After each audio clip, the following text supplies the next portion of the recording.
In the village of Swarnagiri, there lived a woman named Saakshi.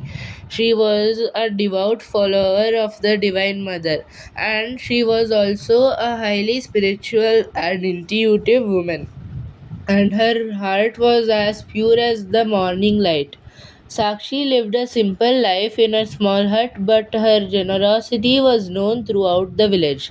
Whatever she had, food, grains, clothes, or time, she shared freely with those in need. Travelers never left her home hungry, and poor families always found help from her without even asking. Because of her devotion and kindness, people felt a strange peace whenever they were near her. Arguments would calm down, worried minds would become lighter, and many believed that the blessings of the goddess flowed through her presence. Some said Sakshi had a rare intuition granted by the divine. She could see things that others could not, lost animals, hidden worries, or the truth behind people's words.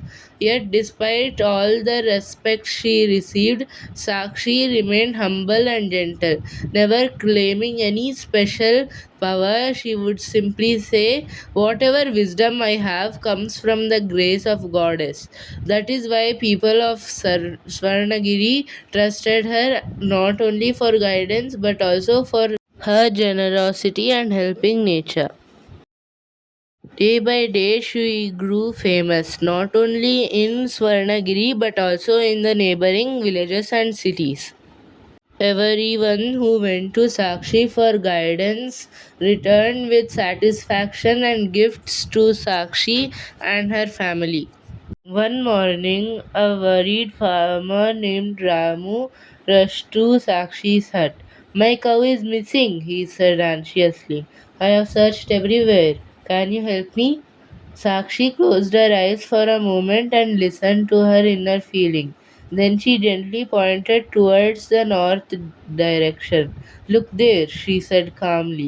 Ramu ran in that direction, and to his amazement, his cow was walking back from the north path.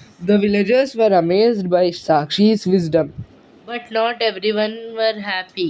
A woman named Soni in the village grew jealous, and she did not like how everyone respected Sakshi.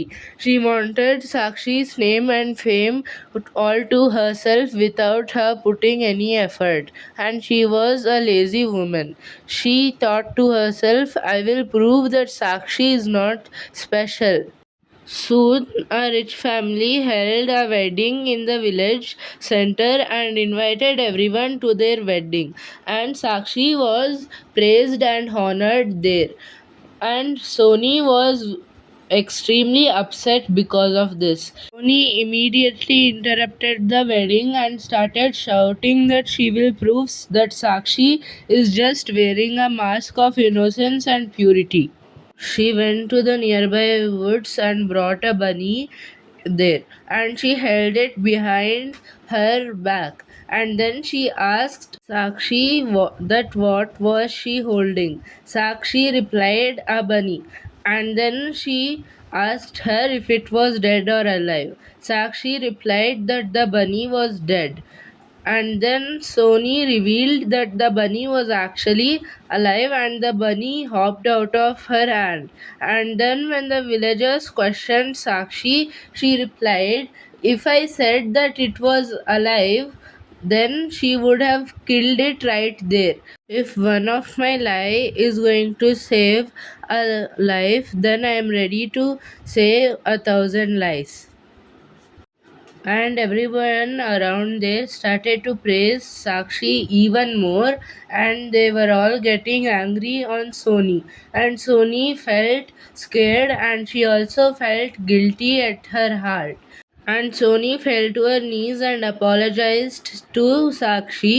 And this is how the story ends, and this is how Sakshi proves her innocence and purity. Comment down below whether you liked the story or not, and also tell us if there are anyone like Sakshi or anyone like Sony in your life. Thank you for watching, and make sure to subscribe and leave a like.